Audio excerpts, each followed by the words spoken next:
Hey everyone, Lifesaver here. A lot of you who are probably watching this video have no idea who I am. I've been playing Resto Druid for about 2 or 3 years now, and I'd semi-competitively between 2100 and 2300 rating. I know, no Gladiator, link me Gladiator, I hear it all the time. It's gonna happen this season. But regardless, I was fortunate enough to be able to do some arenas with Sidu and Mez. I'm sure most of the people who are familiar with the WoW community know who Sidu is.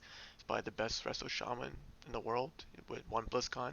Anyways, I had a great time playing with him, and in that time, on Sidu's stream, we noticed that there was a topic that came up about restoration druids, and how there's not a lot of content out there about them.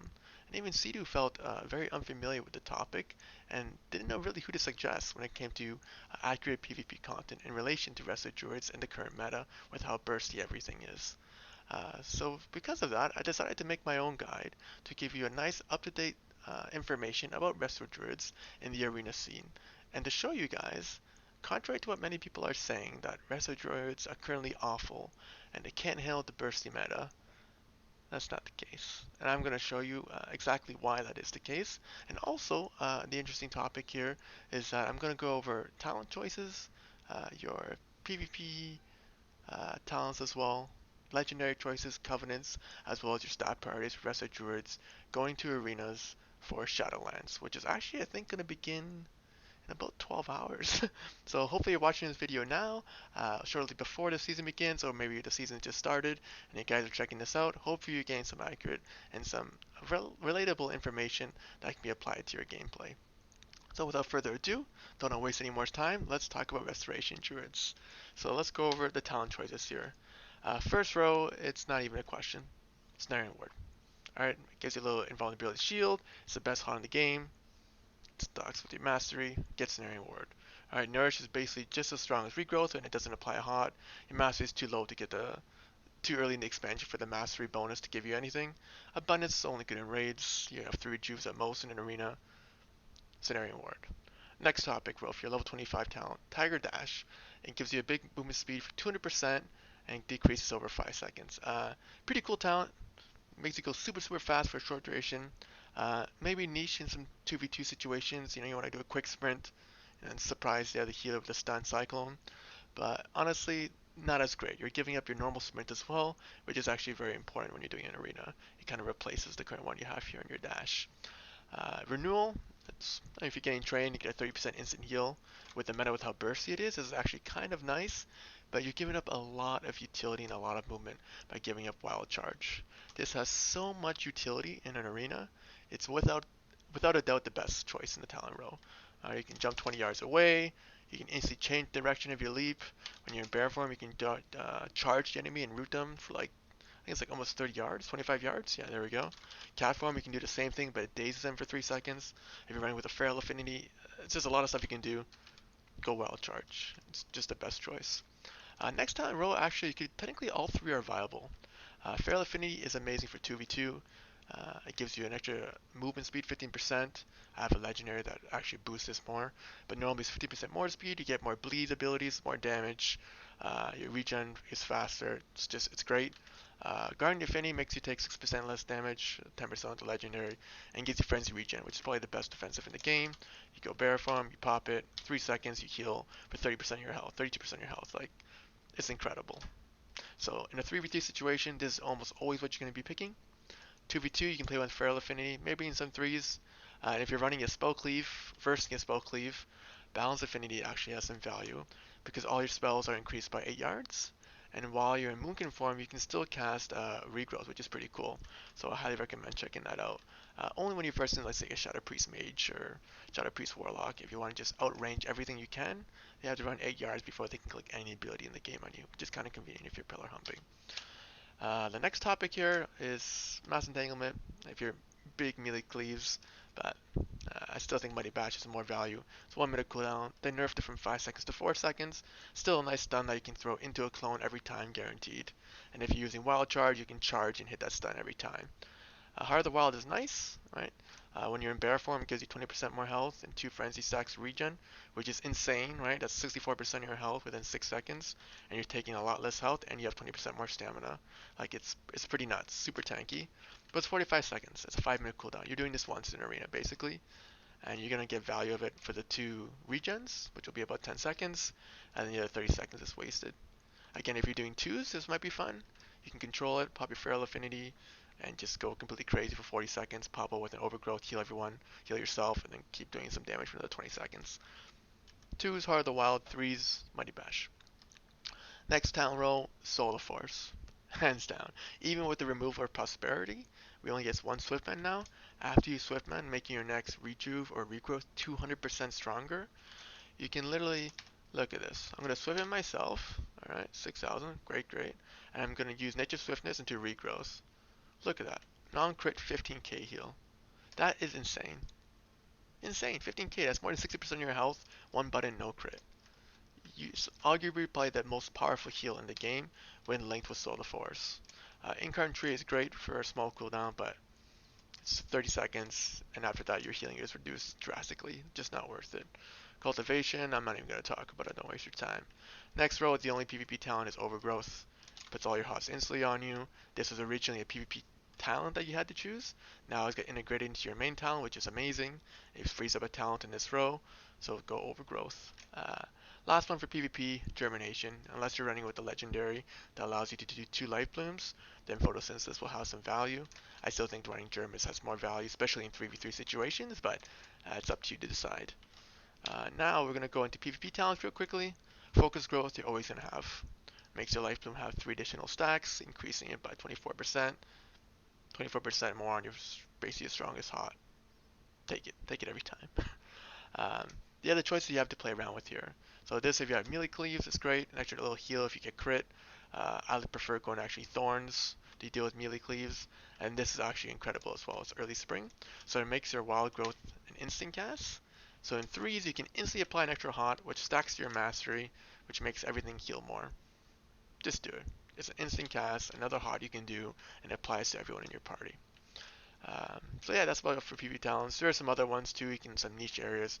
Taking a root makes you root. If you're having trouble getting away, if you're running a spell cleave, use Mark of the Wild. This is the one you can sub out for this one over here. These two are pretty stationary. You can sub out this top one for a couple different things that you can play around with, depending on the comp that you're versing against. Now let's go into your legendaries. So there are a couple that are pretty great. I mentioned about the Life Bloom one before. Originally, it was supposed to be able to have 2 Life Bloom on 2 targets, which is great, right? And then you run Photosynthesis, which it makes all your hots heal 20% faster, which is like 20% haste, which is incredible. But now it just makes your Life Bloom heal 10% less. Originally, it was 200% more, which is completely broken. Would have been the best legendary by far. But because of that nerf, this is still good. For sure, probably the best legendary when it comes to Mythic Plus. As for arenas, it's another thing you have to maintain. And when there's so many stuff going on in arenas and you have to react instantly, having to waste a global to reapply your life bloom on yourself while applying it on the other person and switching it back and forth, and then you're doing the the PvP talent, so you have to do it 3 times. You're just burning like 4 globals to keep reapplying back and forth when you're swapping. With the bursty meta that it is, you don't have the time to do that. So I mean, you can play around with it if you like. Just not my choice. Then we also have where is it here? Yeah, Swiftman. This will be coming out, I guess, tomorrow when you kill the world boss. But Swiftman will no longer consume a heal over time effect, which is amazing because currently it does. That's how it used to be. And it also extends all your hots by 8 seconds, which is amazing. That saves so many global cooldowns. This might be actually the best PvP legendary. It's going to be very close. There's one that I think is still a little bit better, but this it's 100% a contender when it does come out. Play around with it. You're going to have a great time with it. It's going to save you a lot of global cooldowns. It's going to save you not having to reapply the original hot as well. It's incredible. But the main one that I think is superly undervalued and a lot of people aren't realizing how powerful of a legendary this is also the Elder Druid. Now let's go for the first topic here. So it's effects of Thick Hide. So basically this is all your affinities that you can choose from. All of them are increased by 75%. Okay? So your Yesser's Gift, which you always have as Restoration Druid, heal 3% of your health every 5 seconds. That's now 5% of your health every 5 seconds. Okay? So that's basically a 2% increase flat out to your healing without costing any mana and not costing any global cooldowns. It's just straight out, you're healing 2% more at no additional cost. That in itself is great. Not legendary worthy, but incredible. Especially because it's pretty easy to now because of how much damage and how much spamming you have to do in these arena matches if they obviously don't flop within the first 5 seconds of the match. So that's great. But it works for all everything else. So depending on the affinity you choose, in this case, if you choose Guardian Affinity, instead of a 6% reduction in damage, you have 10% now. That's massive. 4% less damage you're taking all the time. That is a huge savior, especially again with the meta, with how bursty everything is, and people are getting killed in 3 to 4 seconds. 4% more tankiness for nothing is going to save your life multiple times. Then there's also Feral Affinity. So you usually just increase your movement speed by 15%. Now it's 26. And this is always, not in form. People always think that this is only when you're in Feral form. It's not. So we'll go Guardian Affinity. See how fast you're walking here? Go Feral Affinity. You can definitely see. Always 26% faster. This is very big. When you're trying to make space against people and trying to get away from other targets, it just has a lot of value. So especially in the 2v2 scenario, incredible. So now, because of those things alone, that makes this legendary the best. But the fact that there's one more thing that makes this mind-boggling that no one has figured out is the fact that whenever you shift into the affinity form that you chose, whether it's Guardian or Feral form, you gain Heart of the Wild for 10 seconds. So Heart of the Wild here, when you have Feral affinity, increases the damage you do straight up by 30%. And then when you crit, you get an extra combo point. Insane for a 2v2 situation. You want to burst somebody, you run Heart of the Wild, and instead of running this, you can run Master Shifted, which makes your bleeds do 30% more. Crazy amount of damage, okay? Now, when you're running Bear form, Guardian Affinity, this now gives you 20% more health when you pop this while you're in Bear form. And it makes you have 2 charges of Frenzy Regen. So that's 64% of your health over 6 seconds while doing nothing. Like you just pop this, you start, oh sorry, let's see here. Why is this? There we go, it just was a little glitchy there. So you pop this, you're just hitting with 3% of your health. While it's going, you can be doing damage. You can pop in your Necro stuff, whatever Covenant you have, your other abilities. You can do a whole bunch of stuff, and then just do another charge if you have this another charge, as you can see here. It's incredible. Anyways, the reason that's amazing about this is that it's only 1 minute cooldown. Normal Heart of the Wild is 5 minutes. Because of this legendary here, it's every minute. And that only happens when you're in combat. And it tracks this. So you're about to get trained, the meta's crazy burst damage, you go into bear form, you have double frenzy regens, you're saving your skin. If you have no bar skin and no trinket, you're a dead druid. It's gonna happen every time.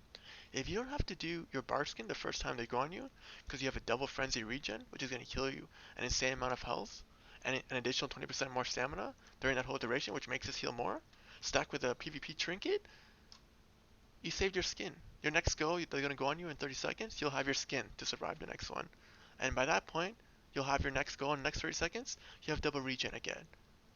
Do you see now that now druids aren't as squishy as everybody thinks they are, only because of this specific legendary, which is why the main issue druids have right now is not only surviving, but trying to keep up with the crazy burst damage. This helps you survive. And because you can survive, you can focus more on healing and not being so defensive because you have this extra defensive added to you, so you can go in more for CCs, which allow druids to do a lot more control and hence help you win arena games. Alright, now that that's all done, and legendaries are covered, covenants. There's really only 2 options. There's Night Fae and there's Necrolords. For me, I went Necrolords. Getting the extra shield has a lot of value. You can do it while you're in bear form. So while you're in bear form, if you're using your Necro shield, you actually get, it's 20% of your health. So the more stamina you have while you're in here, it makes your shield stronger. So instead of 4k, it's like 6k. That's a big absorb shield. 6,000, it's a lot. 100% worth it. And if you do that like while you pop your trinket beforehand and do it, you can do it while you're just getting trained. So you have your frenzy regen going on. You can start casting that. If they interrupt it, not a big deal because now they can't interrupt you. You can come out of form, you baited their interrupt, and you can heal yourself back to full. So this is a great item. And then obviously the best one that comes with this is Adaptive Swarm. Allows you, it's an additional hot that actually heals more than rejuvenation because it's only over 12 seconds. So it makes all your other hots heal 20% more. And if you're running the right trees and stuff, it's 26% more healing on all the hots. Druids, all you do is put hots on people. And then it jumps. So after 12 seconds, it can jump to yourself or to an enemy. And then it does damage and also increase all the damage. And all you do as a druid is put dots and hots. So it's like, literally this ability was made for Restoration Druid, which is why I think Necrolord is by far the best choice in terms of PvP. Night Fae is nice for 2v2. You get that crazy burst ability for 4 seconds, which is crazy broken. You do an insane amount of damage. You probably have a lot of fun with Feral Affinity in 2v2. But in a 3v3 competitive scenario, you're getting kicked every time. It's a 4-second cast. You're going to get interrupted, and then you just waste your 2-minute cooldown. It does nothing for you. And then the other form I think you get like a little, you turn into a cat, and you can basically do an additional blink. But you already have so much mobility as a Restoration Druid. It's kind of nice to have, but you're not lacking in that department. So it's kind of an interesting topic, but it's to me it's sort of wasted. It's just not needed. But that's my viewpoint of that. Other than that, as for stat priority, Haste Mastery in terms of PvE content is always the best. But because you're in PvP situations, versatility is actually going to be slightly better. And this is also because the new trinket setups they have now, when you're rocking 2 PvP trinkets, you get 40% more effectiveness in terms of damage and healing from versatility. So this 12% will be about 16 and a bit, which is actually a lot more. You get 3% free, but it does not affect your defensive capabilities. So versatility, half the stat that you have, 12%, 6% of that means you have flat out reduction of damage, which is amazing for arena, but this is not affected by the 2 trinkets, so keep that in mind. Otherwise, this would be 100% the best stat. Like, it's unbelievably how strong that is. But because of that, it's still incredible, and I'll tell you why. When you do a rejuvenation on yourself, if you overgrow all your hots are on the person, mastery 10% each hot, okay, you got 50% more healing, that's great, but the person's not going to die. You OG them into a bark, they're completely fine. You know, they're not going to die. But the issue is when you do a switch to somebody, you have no hots on yourself, and all you can put here is 1 rejuvenation, and now you have to try to heal yourself quickly. So you probably do rejuve into a regrowth, or rejuve into a swiftman, and trying to get a regrowth. Your extra healing from versatility, that's 16-17% that you're going to get there for my current spec there, my current stats, it's going to be the difference of life and death. Whereas the extra mastery, yeah, if you have more hots, mastery has more value, but you don't have issues when all your hots are in someone. You're not struggling to heal. It's when they do a switch and you don't have hots in someone where you need that extra burst. So the extra, 6-7% that you're going to gain instantly when you need it is going to come in handy and be the difference in you not flopping over in arena matches, which is why I think versatility is still your best stat, followed by haste and mastery. Plus, again, a reduction to damage, bursty mana is a good choice. But yeah, that's pretty much everything I wanted to cover for you guys. I hope you guys learned a little bit about the different covenants, legendary choices. At the end of the day, this is kind of everything I chose. If you want to timestamp it here, everything is here. These are the 2 that you basically keep. Shift this one out depending on the situation you're playing with, what the comps are. And yeah, I hope this came in helpful for you guys. I hope you learned some valuable information. Good luck in the arenas, and I'll see you at Glad.